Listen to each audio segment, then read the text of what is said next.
Recording started. Let me share my screen with you guys. And let me grab my slides and my annotating tools. So it'll be almost like I know what I'm doing here. How's everybody doing? You guys ready to roll?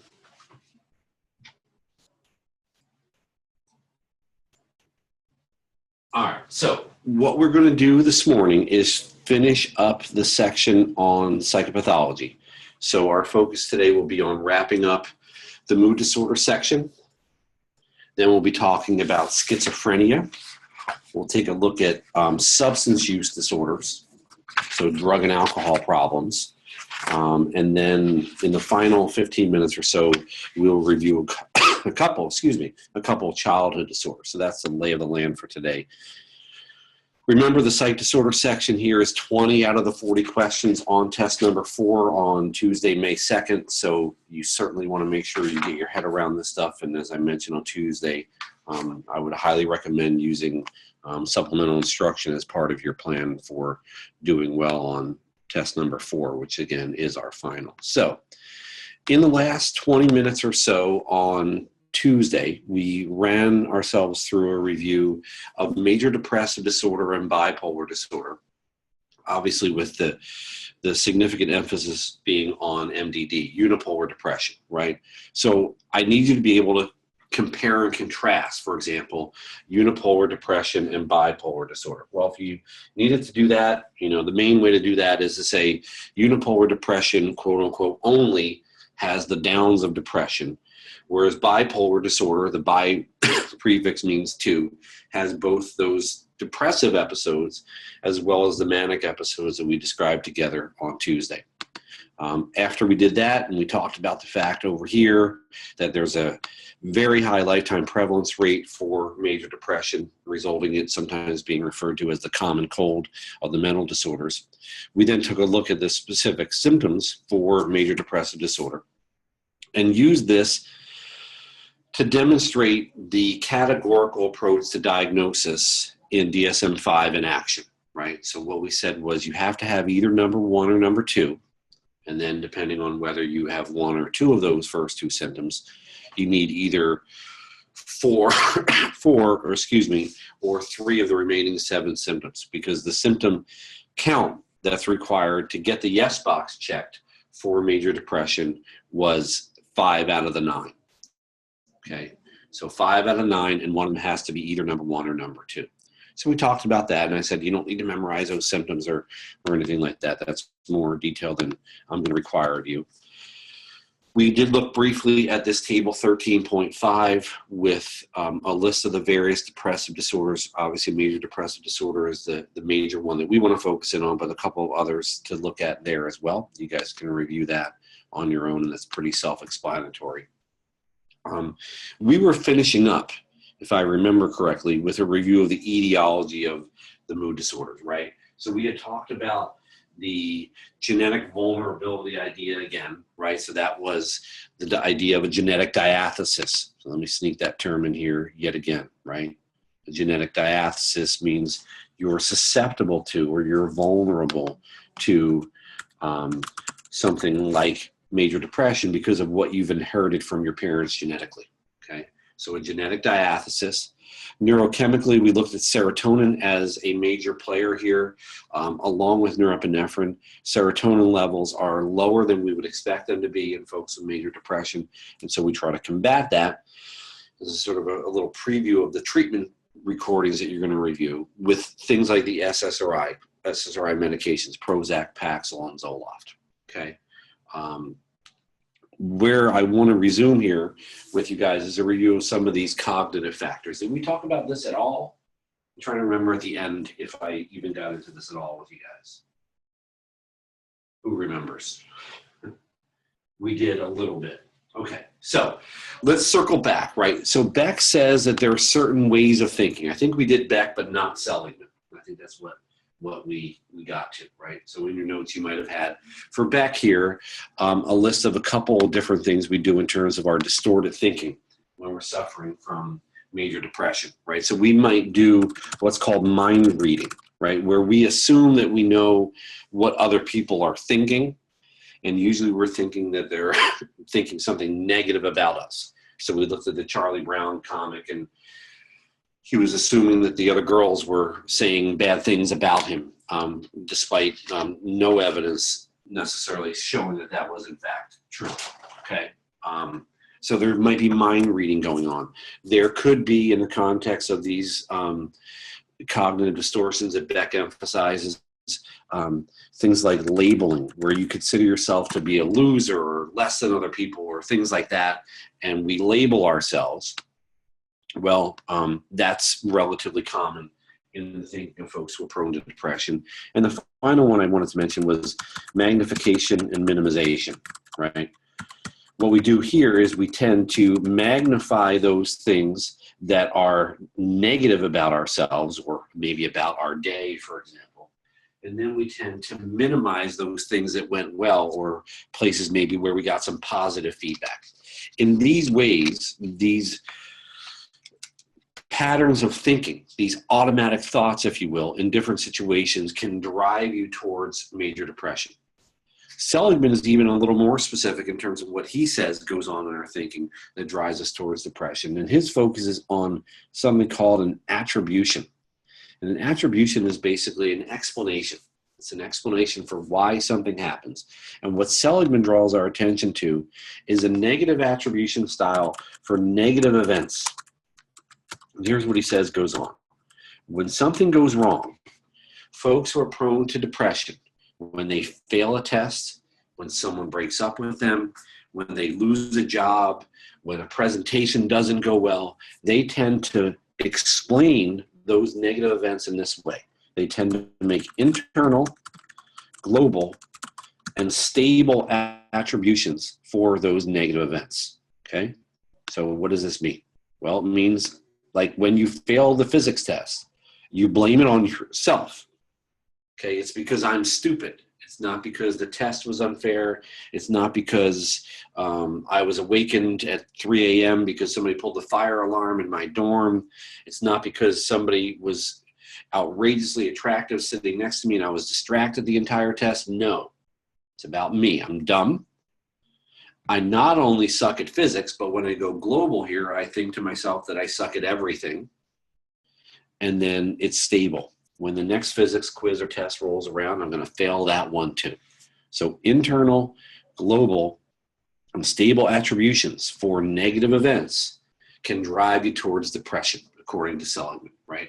I always think of this as sort of a car that's out of alignment and that drifts towards one side or the other. It's almost like you're thinking here, whether you're looking at Beck's cognitive distortions or Seligman's negative attributional style, your thinking is drifting in a direction that's not going to be helpful, that's going to end up causing you headaches and causing problems with mood. Okay?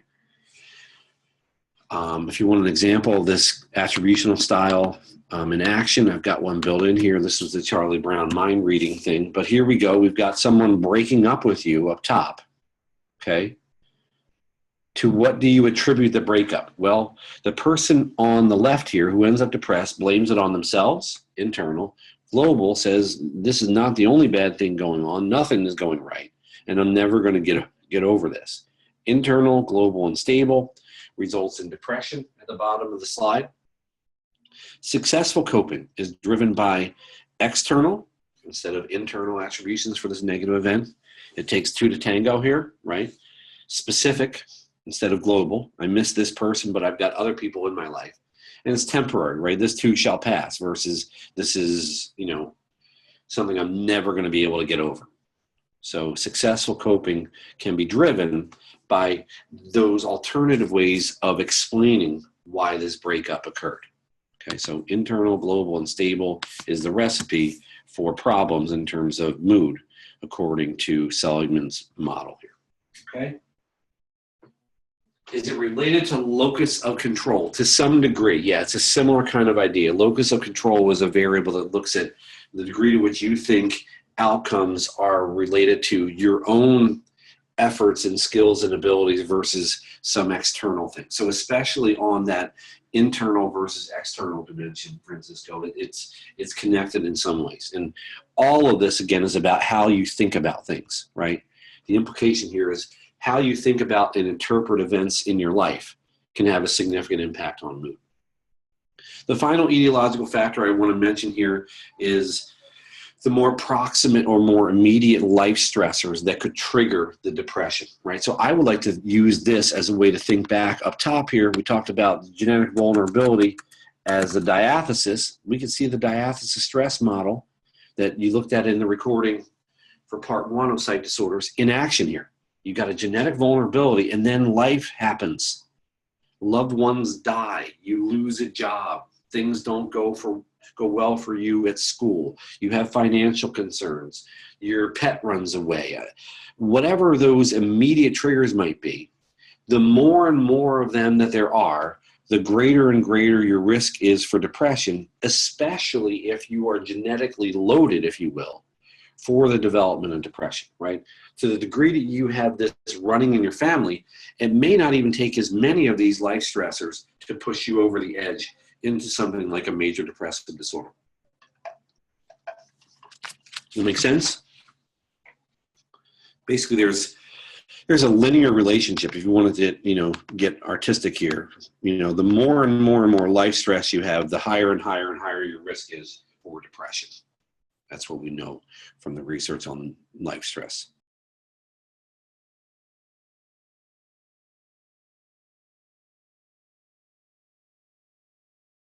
Any questions on any of those etiological factors at all, guys? Are we good there? We're now up to 8 of you here out of 490 something.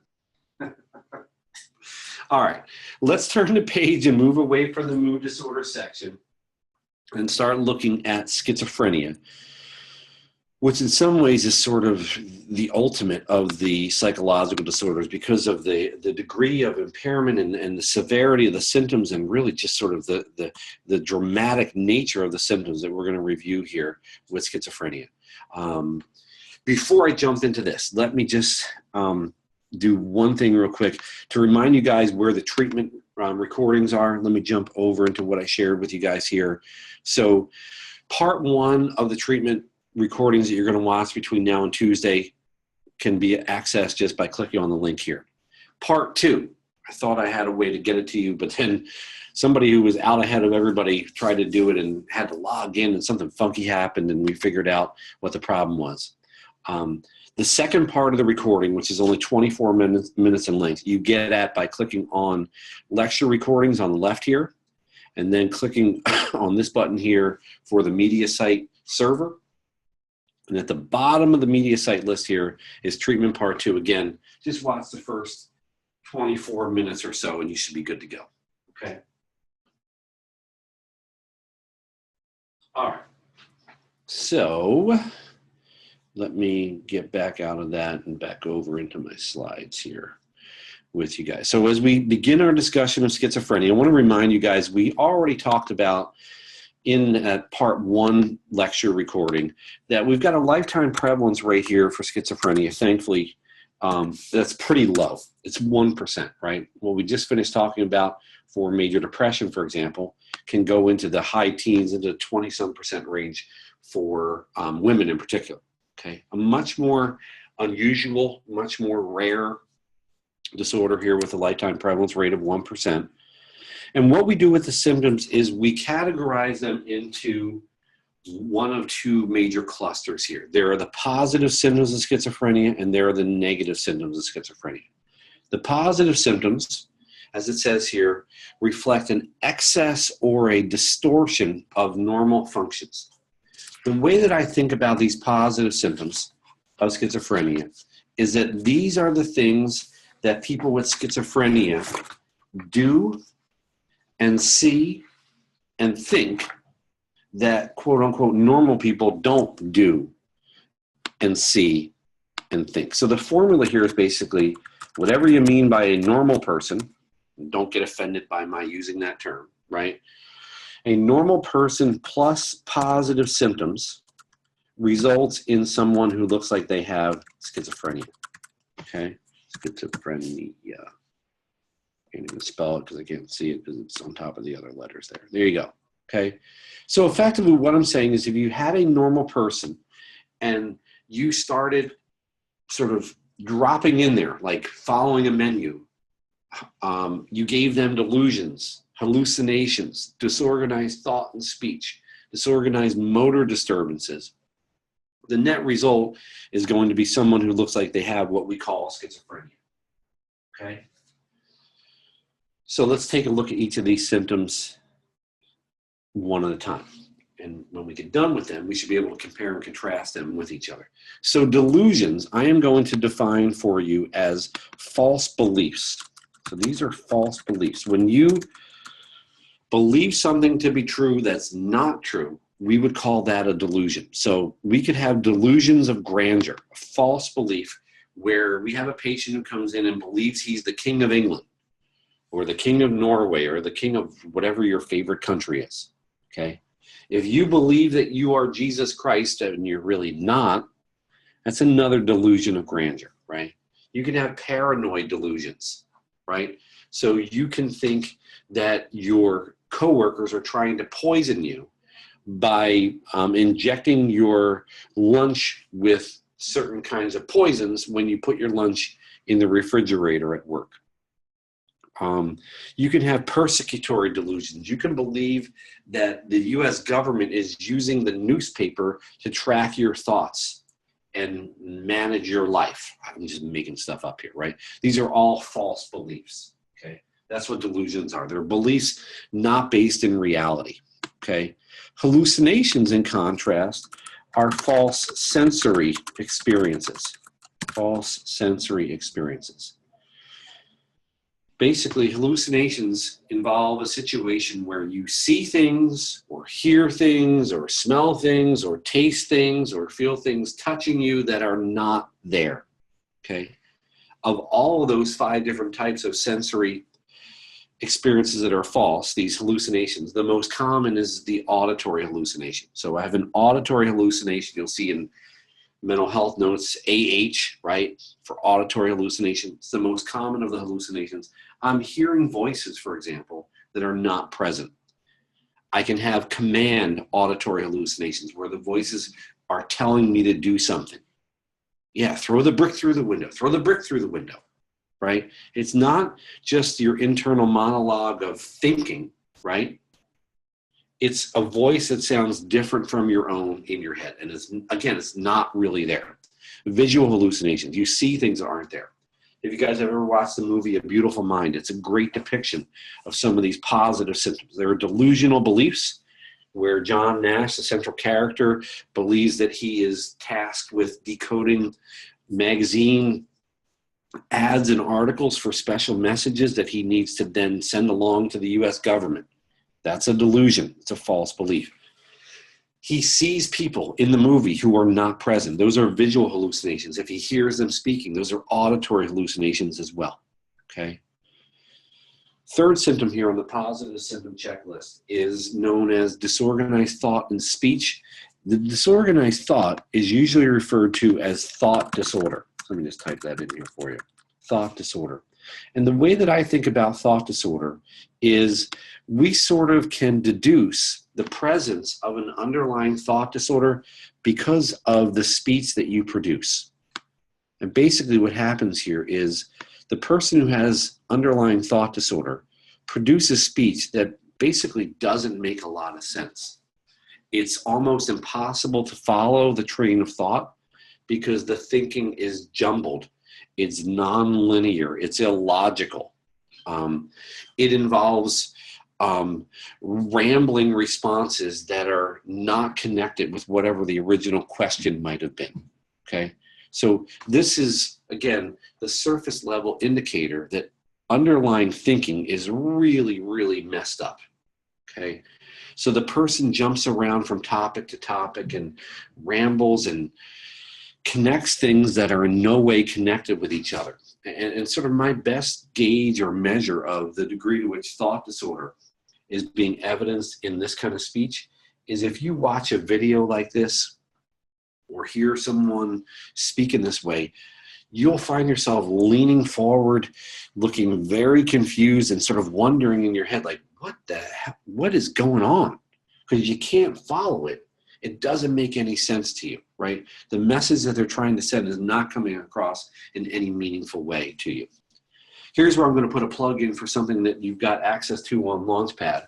So in the section on schizophrenia, there is a learning object that is called Losing Touch with Reality. So I put it in your notes. And the Losing Touch with Reality learning object actually has a handful of little video clips that show you some of these positive symptoms of schizophrenia. And I think they can be helpful just to see these in another way beyond how I'm describing this stuff to you this morning. Finally, on the symptom checklist here for positive symptoms, we've got motor disturbances. It's disorganized motor disturbances that would include things like being catatonic, where you would sit in a chair, maybe with your arms crossed and your head looking down at the floor for 30 minutes, 50 minutes, 2, 3, 4 hours without moving. Or on the other end of the continuum, the motor disturbances might involve frantic pacing back and forth and back and forth and back and forth, again, in a pointless way. It can involve pointless, almost self-stimulatory behavior. So there's a classic demonstration of this in a video of a interview with a patient at a mental hospital in Washington, D.C. And this video is, 40 years old now, but it's such a classic where this guy sits there as he's being interviewed. And picture if you had your right hand pointing into the top of your skull, into your hair there on top of your head. And if you just sat there and spun your finger around through your hair for like 30 minutes straight while you're being interviewed, that's a disorganized motor disturbance. And that was one of the most memorable ones I've ever seen. I remember seeing that video both as an undergrad and in grad school, and it's the one that sticks in my mind of this disorganized motor disturbance. So again, all these positive symptoms are the things that people with schizophrenia do and see and think that other people don't see or do or think. One final point I want to make before I stop to see if there are questions is that these are the symptoms that are actually potentially going to benefit from medications for schizophrenia. So I'm going to type in here, medications can help. I'm not saying that I guarantee that they help, but there are medications that we can use. They're called antipsychotic medications that can be used for schizophrenia to help reduce and sometimes even eliminate, again, delusions, hallucinations, and so forth, okay? And that's going to be a distinction that's useful because when we get down below, it's going to turn out that the medications don't really help so much for these negative symptoms. We'll get to them in 1 second. Questions on any of the positive symptoms there? Does that make sense? If you've got it, you can tell me that in the chat box.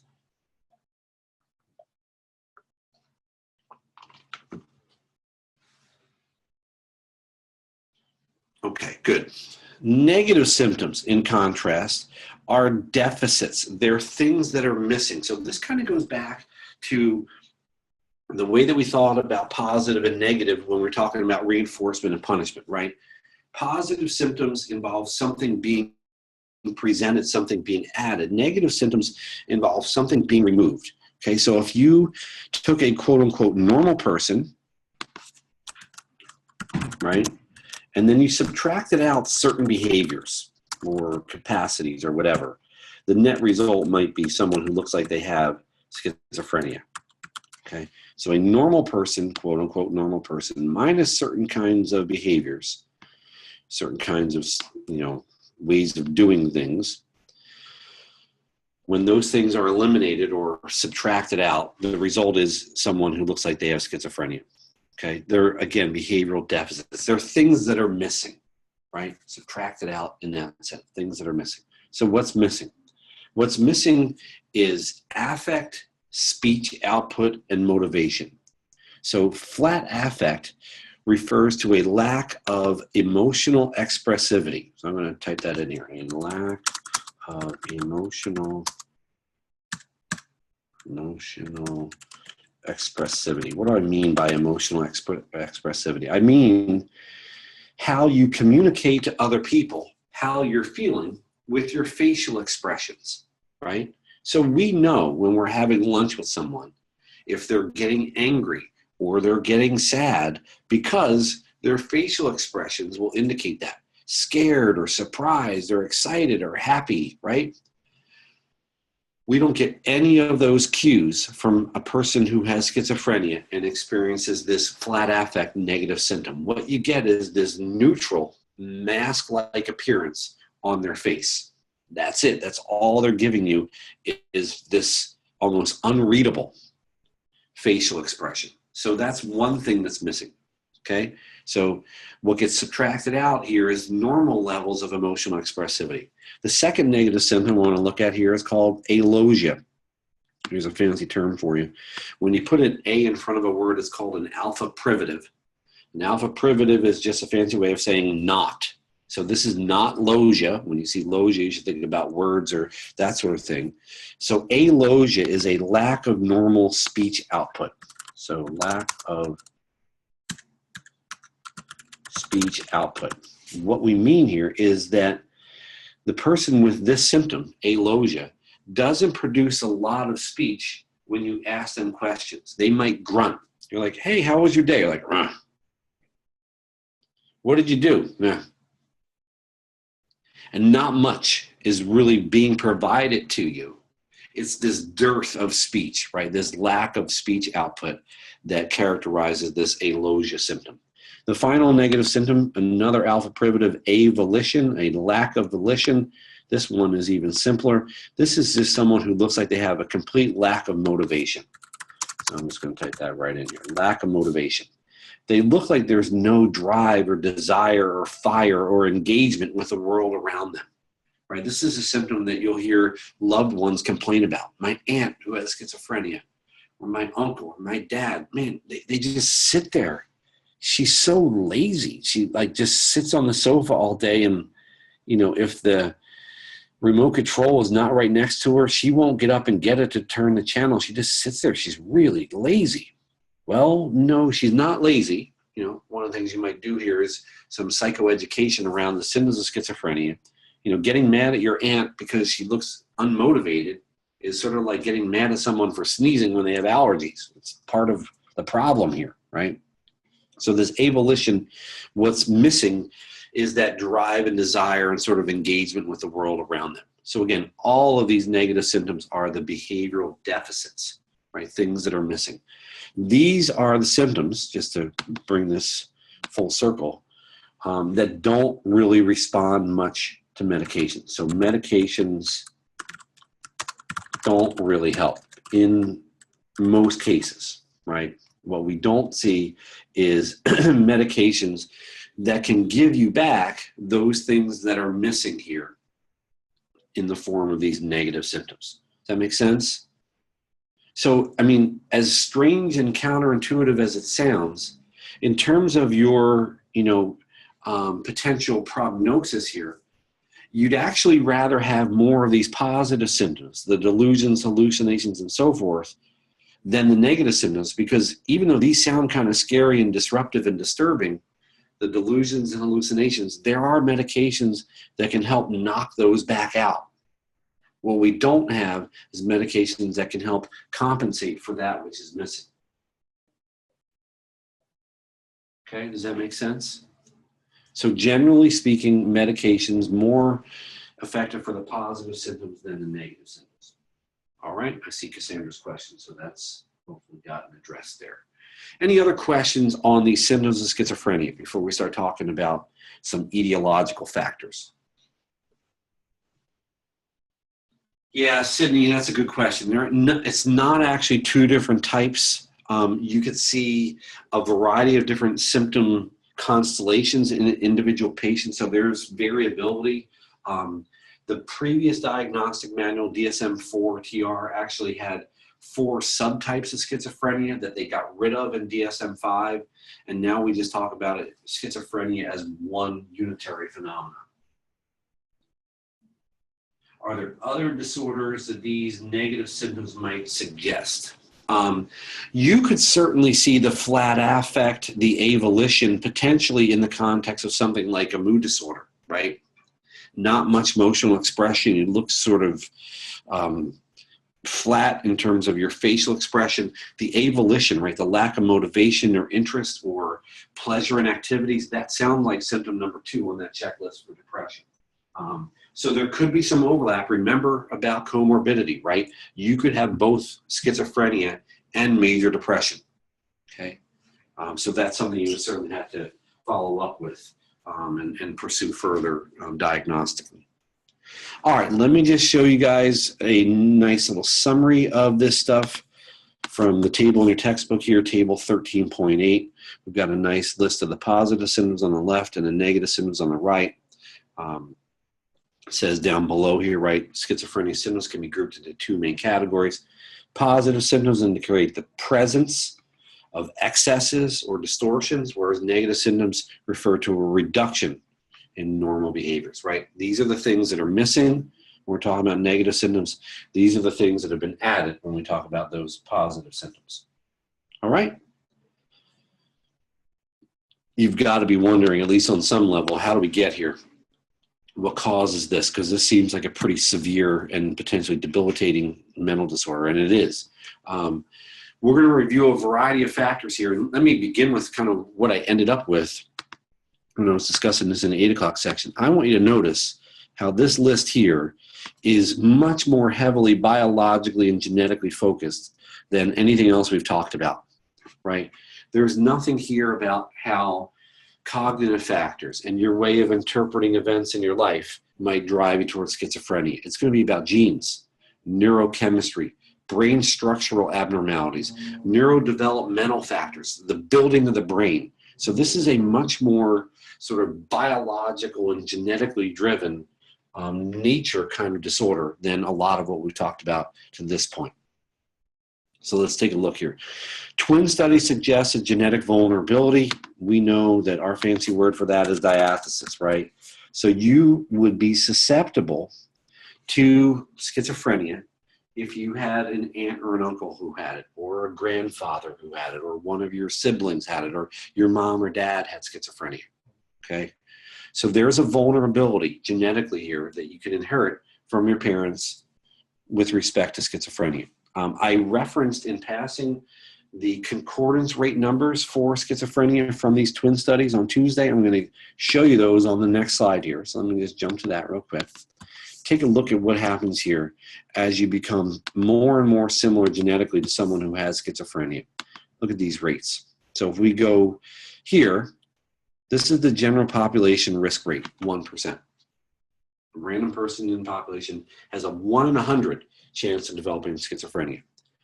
If you share half of the genes, with someone who has schizophrenia, your risk is now about 1 in 6. So 1 in 100 becomes 1 in 6.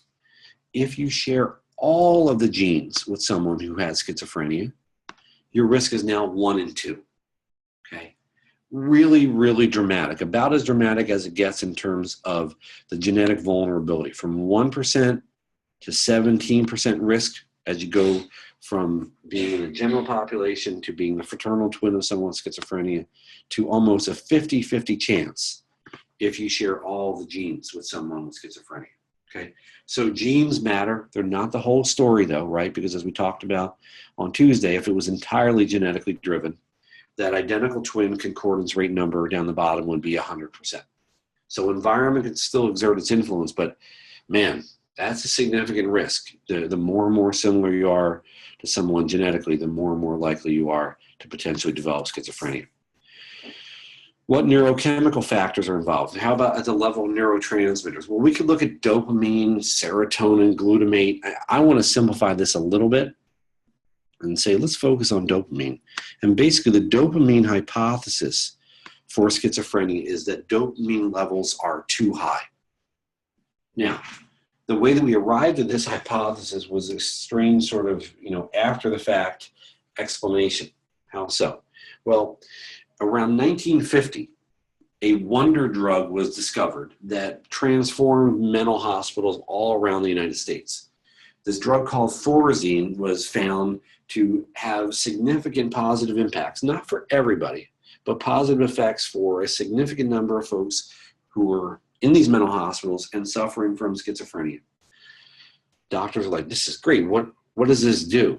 How does this medication work? It works by decreasing these dopamine levels that seem to be too high, okay? Now, increased dopamine levels aren't just specific to schizophrenia, and we don't know which way the arrow goes, but regardless, certainly these dopamine levels are a correlate of problems like we see in the context of schizophrenia. So again, medications that we would use called antipsychotic medications for schizophrenia tend to focus on decreasing those dopamine levels. Okay, what else here? In terms of brain structures, there are a couple of brain structures that look different in folks with schizophrenia versus those who don't have schizophrenia. The ventricles in the brains of people with schizophrenia are bigger than we would expect them to be. Now, you might be scratching your head saying, ventricles? We didn't learn about that when we learned about the brain. No, we didn't, because we had enough bio to worry about. But ventricles, basically, if you're wondering what they are fluid-filled cavities in your brain. Okay, so I think about them as sort of like little water balloons in your brain here, right? And large ventricles. So they're bigger in folks with schizophrenia. We can actually see it really clearly on the slide, 2 slides down here. These are identical twins, one of whom has schizophrenia and one of whom doesn't. The no schizophrenia twin is on the left. The schizophrenia twin is on the right. If you do a Sesame Street kind of comparison, clearly the ventricles, the dark area here on this MRI scan, are bigger on the right than they are on the left. Okay, so what does that mean? It means effectively that if this is like a water balloon filled with fluid here in the brain, it leaves less brain volume for the overall brain. The bigger and bigger that empty space is, this fluid-filled space, the less brain volume there is for other structures. Okay, so again, it's a correlate of schizophrenia. Whether it's a causal mechanism is debatable, because you'd have to randomly assign people to have big ventricles or small ventricles and then look at schizophrenia rates. Whether it's totally etiological or not, on some level, doesn't matter to me. It's something that we can look at as something that goes along with someone having schizophrenia. In addition to the ventricles, the thalamus in the brain of folks with schizophrenia is both smaller and less metabolically active than we would expect it to be.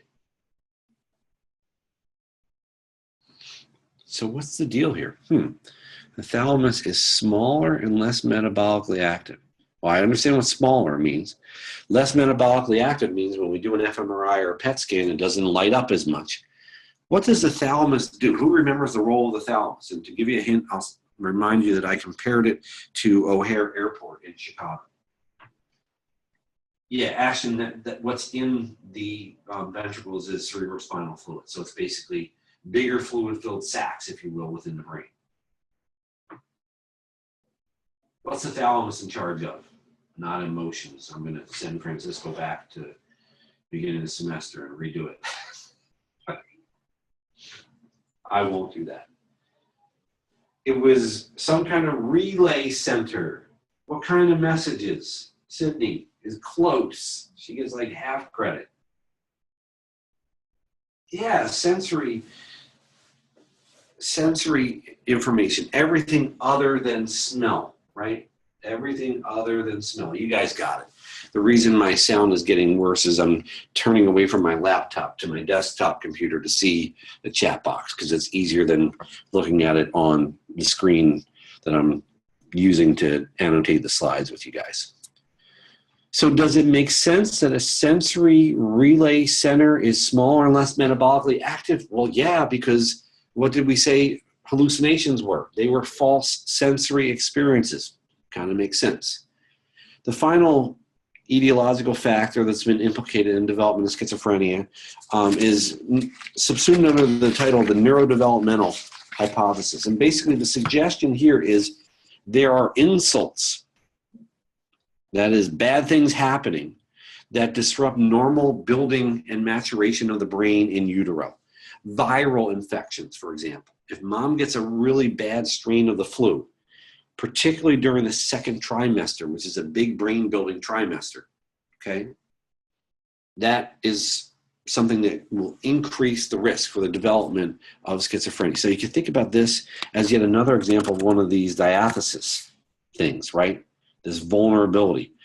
If there is famine or war or massive drought and mom's prenatal nutrition is compromised, that could put you at risk. If there are obstetrical complications at or during birth, if the child suffers that hypoxic episode where the cord gets wrapped around their shoulder or something, right?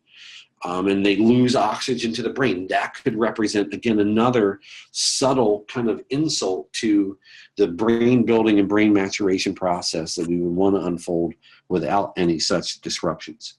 Okay, so in this way, what we're suggesting here is what can go awry is something with the building or the maturation of the brain in utero or at or during delivery. Okay.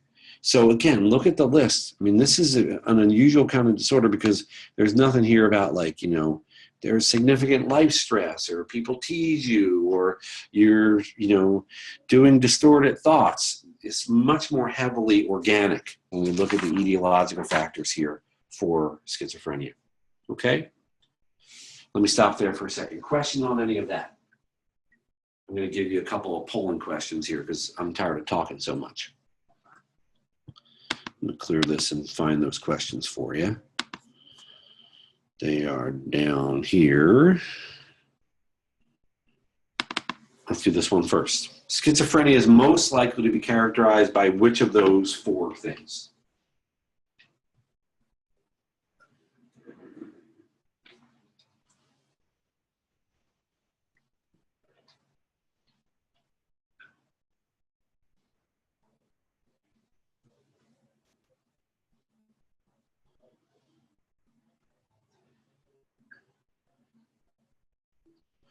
People are veering towards A. What did I call A? Disorganized and fragmented thinking. I gave it a two-word term. First word began with T, the second word began with D, and Alexa's got it right. Thought disorder. Good. That's exactly right. All right. That one's pretty straightforward, it looks like. What about this one? If you think that there are aliens in your attic, it's a blank. If you see them, it's a blank. And then explain your answer. If you choose one of them, explain to me why you're choosing that one.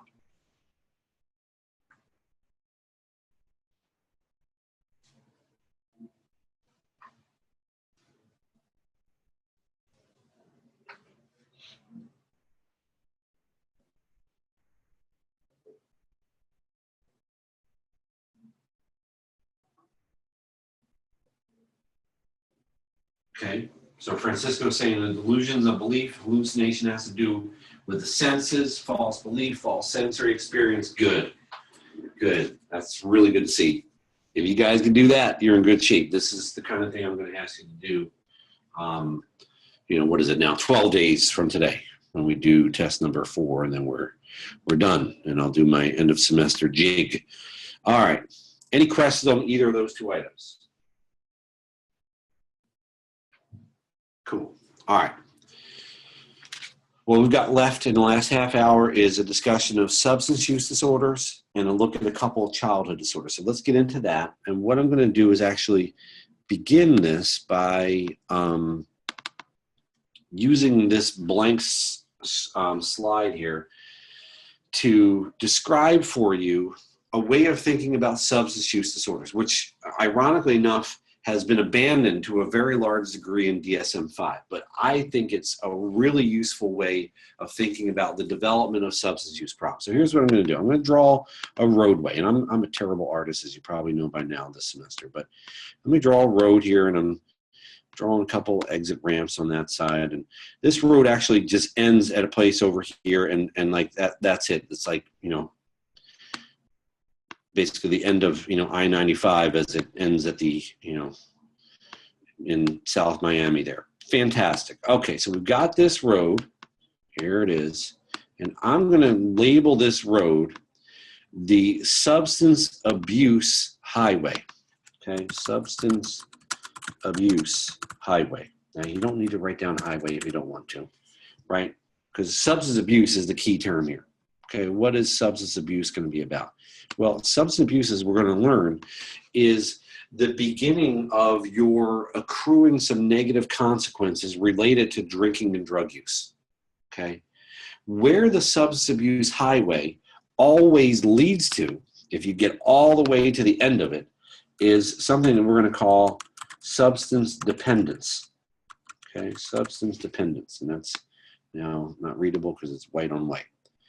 So substance dependence is when you start having even more significant problems related to the drinking or drug use. We're going to talk about tolerance and withdrawal, where you become physiologically dependent on the substance. And it starts to become basically the drinking and drug use. It's an all-encompassing thing. It's all you do, okay, effectively there. But what do you notice about this substance abuse highway? As you're starting to have some negative consequences related to the drinking and drug use, what do you notice about the road? What does it have? It has exits. And the exits are my way of trying to suggest to you that just because you start having problems related to drinking and drug use doesn't mean that you will always and inevitably end up with substance dependence. Do you see that? Right? There are a lot of places where someone could say, I got to stop what I've been doing with this alcohol use because it's not leading to anything good. It's having these negative consequences at school or at work or in my relationship. So I've got to quit. And people do, right? People do quit. People do exit when they begin to accrue some of these problems.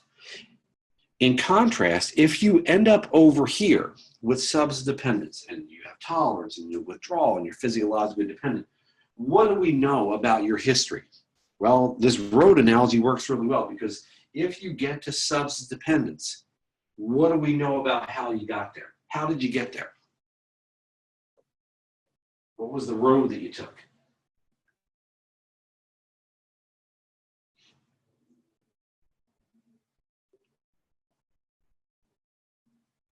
Tell me in the chat box.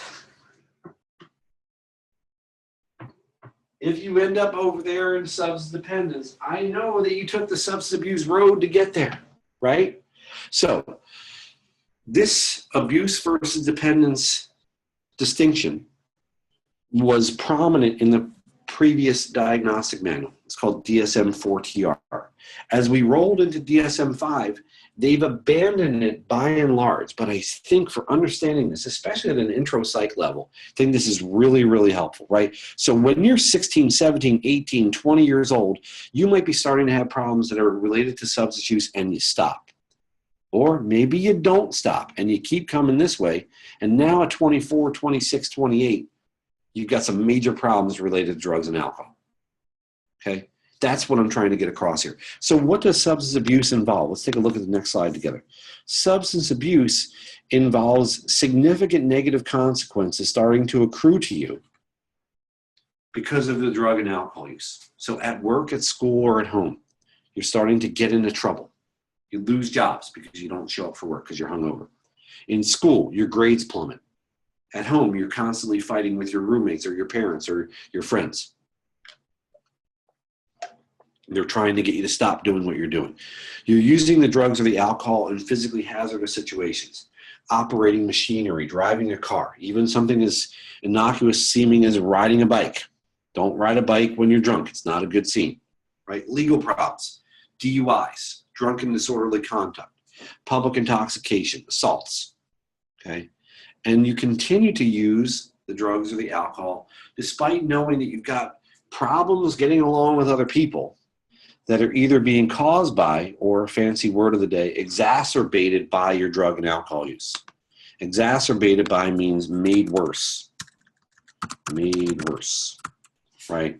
So either those problems were already present and you were having lots of conflicts with mom and dad, and the drinking is making that stuff worse, or, you know, this situation is entirely triggered by the drug and alcohol use, right? So the problems are either caused by the use or the problems are present and they're being made worse by the use. That's abuse. Let's look at dependence. Dependence is a situation where the layperson probably refers to substance dependence as an addiction. Okay, we don't have the word addiction in the diagnostic manual because it's kind of a slippery one that not everybody uses in particularly precise ways. But if I were focusing on this idea of addiction or what we're going to talk about is dependence. My major focus would be on these top two symptoms, because these are the two symptoms, as we talked about back in the section on consciousness, that are the indicators of physiological dependence. Okay, these are the things that indicate that basically your body has become reliant on having the drugs or the alcohol there. Remember, tolerance, just to remind you, is when you need more and more of the substance to get the same effect that you used to get with less. I used to get drunk on 2 beers, and tell me in the chat box, what does it take now if I develop tolerance? Not just 2, but now 12, right? Whatever the specifics might be. When I stop or I try to cut down, I get withdrawal symptoms. So if I'm using opiates, if I'm a big heroin user and I stop using, I'm going to have headaches, I'm going to have nausea, I'm going to have vomiting, I'm not going to be able to sleep. On the psychological side of withdrawal symptoms, I'm going to be really irritable, I'm not going to be able to concentrate, my memory is going to be a mess, I'm going to be all over the place. Okay, there's your physiological dependence symptoms, right? What other symptoms are present here on the dependence checklist? Using more than you plan to, or for a longer period than you intended to. I was going to use just a little bit of crystal methamphetamine on Friday night, and that was like a month ago, right? When I stop or try to cut down, I am not able to do so. This becomes what I do. A great deal of time obtaining, using, or recovering from the substance. I'm basically becoming like a major in drug abuse. Everything else goes away, so I give up and reduce other activities. And then I keep using despite knowing that I've got physical or psychological problems that are directly attributable to the drug use. Or those problems were already present and the drug use is, again, exacerbating them. It's making them worse. So I know all of my teeth have fallen out because of my crystal methamphetamine use, but I'm not stopping. I know that my heart functioning is all screwed up because of the amphetamine use, but I'm not stopping. Okay? I know that I'm 40 years old and I look like I'm 60, but I'm not stopping. Okay? All of these are part of the substance dependence, right? That's the end of the road, right? Abuse is the beginning of the problems being accrued. And now I've got a giant pile of them when I arrive at the destination here of substance dependence. Okay? Let me stop there for a second. Any questions about those abuse versus dependence symptoms? Do you see how the abuse stuff is a little lighter? And then the dependent stuff is where it gets really, really serious and probably is at the level of what people call an addiction. Okay, so what does DSM-5 do? I've been saying that abuse and dependence sort of getting rolled together. That's basically effectively what's happened here. With DSM-5, they've basically combined the abuse and dependence list into one list. So we had substance abuse, we had substance dependence, and now they're being combined. I don't like it, not because I don't like teens, but I think for some of the reasons I already described to you, that distinction between abuse and dependence is useful, right? Abuse is the pathway to ultimately dependence. 2 changes have been made with respect to the symptom list. They got rid of the legal problems criterion that was on the abuse list. So you don't necessarily have to have legal problems anymore related to the drug or alcohol use. So think about that and its impact on the prevalence rates for this. If something used to be required to get the diagnosis, but now it's no longer required, what's going to happen to prevalence rates? And we added a symptom here on craving or a strong desire or urge to use a substance. I'm a big fan of this because it was always mind-boggling to me after 5 or 6 years of working with folks with substance abuse problems that the diagnostic system said nothing about craving the substance, because that's all people talk about when they've stopped, is this intense desire, this craving for the drugs or the alcohol. The final thing that they've changed here in terms of DSM-5 is they've lowered the threshold to get into the category. Now it's 2 or more criteria. It used to be 3 or more.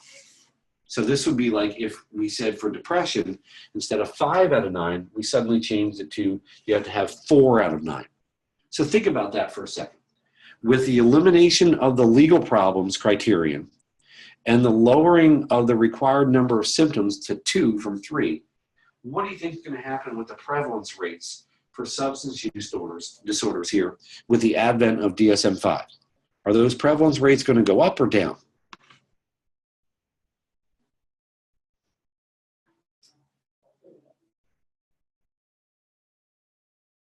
You only need 2 instead of 3, and you don't need to have legal problems anymore. They're going up. There's no doubt, right?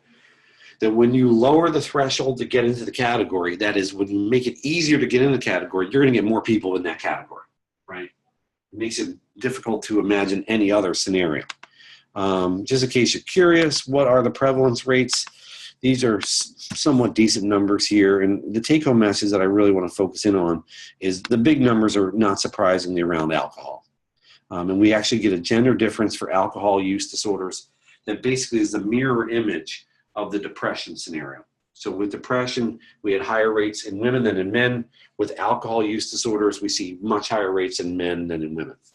The stimulant number here always is striking to me because at 1 to 2%, that seems really low after working for, as I said, about 5 or 6 years in addictions here in San Diego. Stimulant use is way, way higher. I mean, it was extremely rare for somebody to come in and not have crystal methamphetamine be one of their drugs of choice here, in my experience. All right? Any questions on the substance use disorders? All right, let's go full speed ahead and finish up with a couple of childhood disorders, and then I'll get you guys out of here. We've got about 15 to 20 minutes to finish up. So let me grab this and scroll down. We're going to talk about 2 childhood disorders. The first one is ADHD. So it's attention deficit hyperactivity disorder. Pet peeve of mine. People talk about ADD all the time. There is no ADD. There hasn't been ADD in the diagnostic manual for 20 years now. Okay, it's ADHD, so as to emphasize the hyperactivity dimension, which is one of the 3 core symptoms that we're going to talk about here. Prevalence rate in school-age kids is around 5%, which is basically 1 in 20. Much, much more common in little boys than in little girls. That ratio is somewhere between 4 to 1 and 9 to 1. And ADHD has as its core features inattention, hyperactivity, and impulsivity.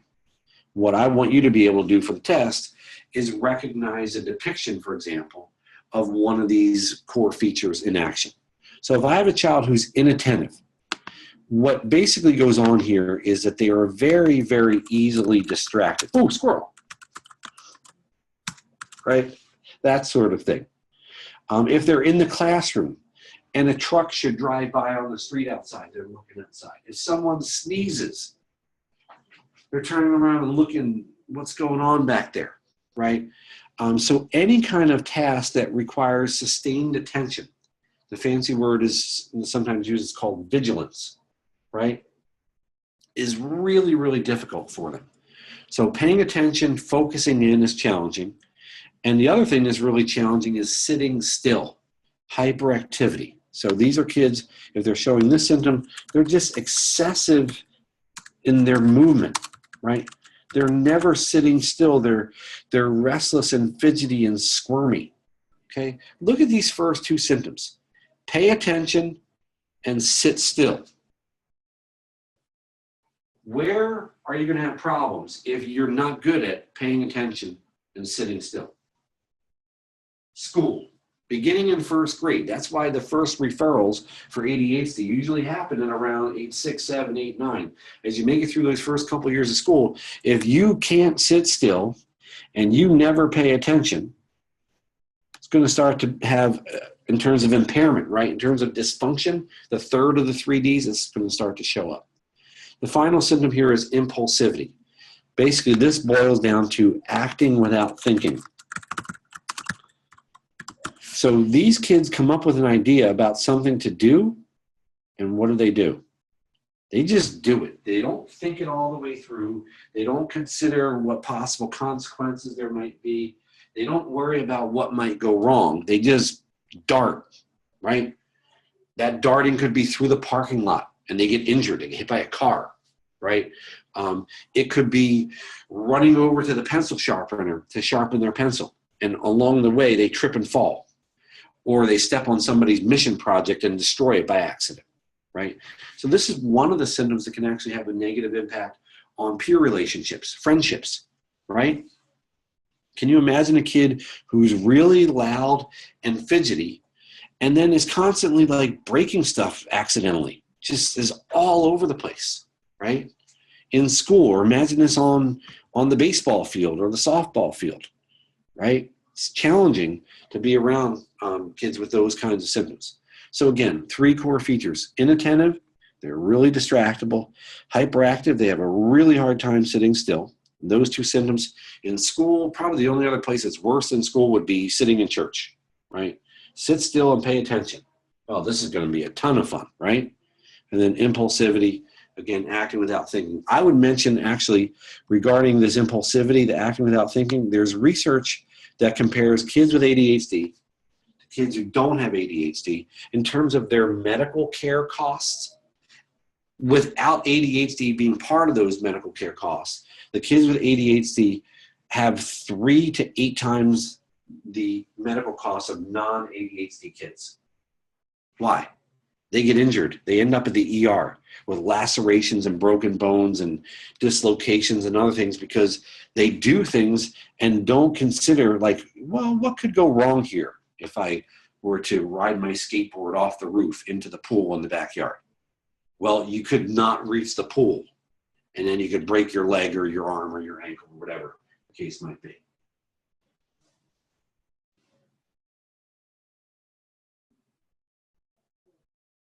Yeah, good question about, from Ashton, about does the disorder look different in boys and girls? You're getting into the, more nitty-gritty details that's beyond intro, but here's what I'd say to give you an answer to your question. Girls, generally speaking, are a little more often likely to have a primary symptom around inattention. And boys are a little more likely to have primary symptoms around this hyperactivity and impulsivity. The net result is what? Well, if you're a teacher, a kid who is a little bit spacey and inattentive in the corner is less disruptive to you than the kid who's hyperactive and impulsive, right? Hyperactive and impulsive is probably even more likely to get you referred than if you're a little bit inattentive. And so girls are more likely to have what's called the primarily inattentive subtype of ADHD. That's where the gender differences are actually fairly balanced. Turns out, more than you need to know, that there are 2 subtypes here. One is when it's symptom 1, that's the core, and one where it's 2 and 3 together. When you look at the cases where it's primarily about inattention, boys and girls are about even. There is massive overrepresentation of boys in the second category where it's about 2 and 3, hyperactivity and impulsivity. Does that make sense? Yeah. Dominic's asking about ADHD in adulthood. I don't know that I would think about it necessarily developing as an adult, but it's something that could have been around, and maybe retrospectively, an adult who's having problems with this kind of thing, maybe at work in terms of distractibility or impulsivity, they might report, yeah, I always had a hard time in school because I had a hard time focusing. The driver of this looks like it's a little bit of a brain development lag in kids with ADHD, where especially the sort of back to front development. And if you look at inattention and impulsivity, if you start thinking about frontal lobe, right, you're on the right track, because it looks like the frontal lobe in kids with ADHD takes a little bit longer than we would expect it to mature. It's almost like, kids who have a later growth spurt in terms of height, sort of like they have a later growth spurt in terms of frontal lobe functioning in particular in kids with ADHD. And that's maybe why a significant number of ADHD kids, as they move into adolescence, they move into high school, these symptoms seem to go away. It's probably a combination of that brain maturation catching up, and they're developing coping skills, knowing that they're inattentive. For example, when they come into my Psych 101 class, they might not sit in the middle or in the back. They might sit more towards the front where there are fewer things to distract them in class, something like that. Okay? Any other questions on ADHD? Treatment of choice is stimulant medication, which sounds insane to give someone who's hyperactive a stimulant, but it actually stimulates the pathway from the middle of the brain up to those frontal lobes that's under aroused. It helps with attention. It helps with limiting hyperactivity. It helps with decreasing impulsivity. That medication in conjunction with what we call behavioral parent training is really the treatment of choice. And the behavioral parent training is really about helping parents set limits, enforce consequences for negative behaviors, and make sure that they're not inadvertently reinforcing or rewarding negative behaviors that they don't want to see. So again, the stimulant medication plus behavioral parent training is kind of the treatment of choice. If you're loving this childhood disorder section, by the way, let me just do a brief commercial for Psych 333. We have that course in our department. It's called Developmental Psychopathology. And it basically looks at things like ADHD and other childhood disorders in the context of quote unquote normal development. So if you take developmental psych after you take intro, you can take 333 then and sort of map these childhood disorders onto that context of quote unquote normal development. All right. One more slide on a disorder and then we'll be ready to wrap up for today. Autism spectrum disorder is a new category in DSM-5 which subsumes 4 or 5 other diagnoses from DSM-4-TR. So we used to have autistic disorder, Asperger's disorder, Rett's disorder, childhood disintegrative disorder, and pervasive developmental disorder not otherwise specified. So there were 5 separate categories that are now rolled into one. So technically, there is no more Asperger's. There was a time where that disorder became kind of hot and people were really interested in it. That's not in the manual anymore.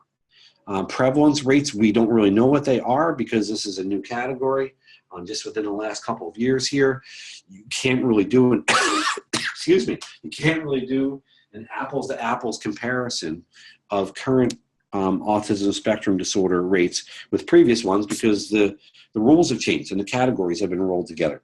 It is a spectrum disorder, which basically means there's a fair amount of variability within the disorder.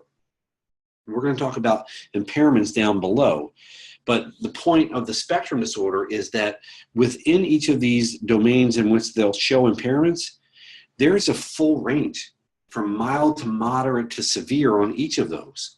And so there's a considerable amount of heterogeneity within the category.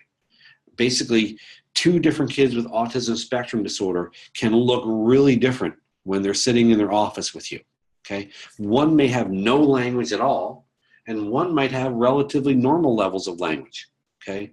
What we see with this disorder is an onset pretty early on, prior to age 3, usually caught by parents because of the lack of normal verbal development. Effectively, what happens here is the language development that we talked about back in the section on development, as the vocabulary expands, well, it's not happening for kids with autism spectrum disorder.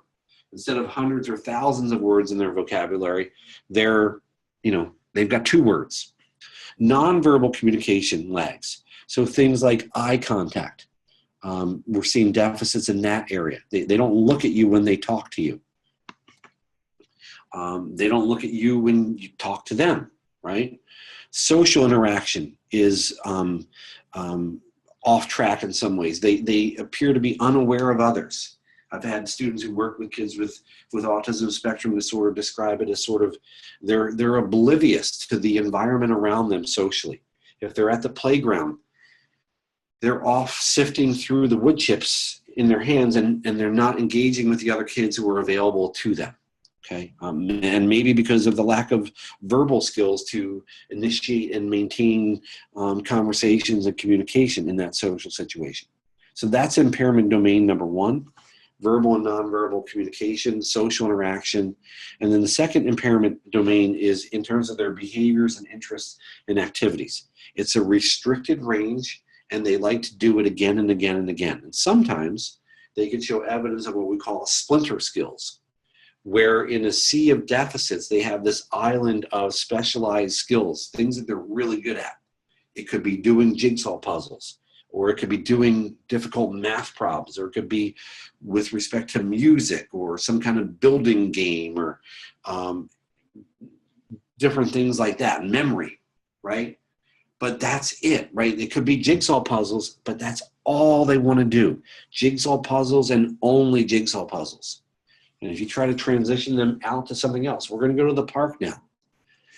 They could have a serious meltdown, right? A sort of, major tantrum and fit, basically, because they don't want to move away from these behaviors, these activities that they really, really like. And again, sometimes that they're really, really good at.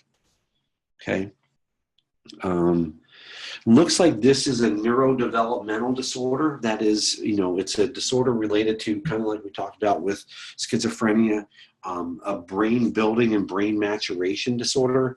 There's a lot of research going on with this, and if you sort of keep your finger on the pulse of that, it seems like every month something new comes along in terms of another clue as to what is driving this, trying to unlock, the causal factors here in the development of autism spectrum disorder.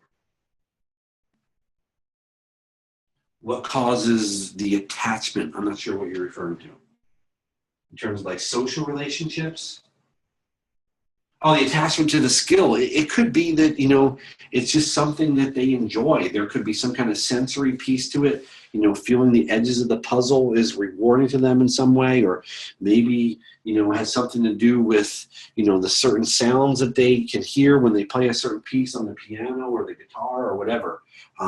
Some seemingly minor thing like that could be the hook that gets them into that thing. And then again, that's like all they want to do, just that, to the exclusion of lots and lots of other things. Okay, good. Any other questions on autism spectrum disorder? This was a really interesting development with this sort of combining all of these other separate categories into one in DSM-5. I don't ever remember something like that going on with the diagnostic system, where basically overnight, if you had Asperger's disorder on the day before DSM-5, when DSM-5 did come out, you didn't have that anymore. You had this other category, this thing called autism spectrum disorder. So lots of research going on about this. If you're interested in this, I know there are folks here at SDSU doing research on autism spectrum disorder, so there are opportunities certainly to pursue this further if that's something that you're really interested in. So again, I recommend 333 for the childhood disorders part of this section. For the overall psych disorder section, Psych 350 is abnormal psych, which one of the SI leaders chimed in about this morning at 8 o'clock. Kristen was saying how great, 350 is, learning about all the different mental disorders. So, we do this mental disorder section in 3 days. If you take a 15-week course that meets twice a week, you get 30 days worth there. So you get like 10 times as much information and cool exposure to what this stuff is about. So I would highly recommend that if you have found this section particularly interesting. Let me ask you, by the way, of the different disorders that we learned about, which one did you find most interesting learning something about? So obviously no right or wrong answer. I'm just curious what you found most fascinating in what we talked about. So Cassandra was interested in schizophrenia. Francisco, the mood and OCD. Another OCD, the childhood disorders from Omar. Cool.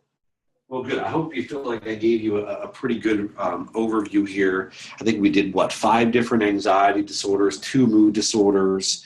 We did schizophrenia. We did the substance use disorders. We did a couple childhood disorders, at least 11 different disorders here in our review here and intro. So hopefully that covered enough ground for you guys. Any final questions on anything for me? I see it's 10:43, so we're almost done here. What's your job between now and Tuesday? What do you need to do? Yeah, so watch those recordings again.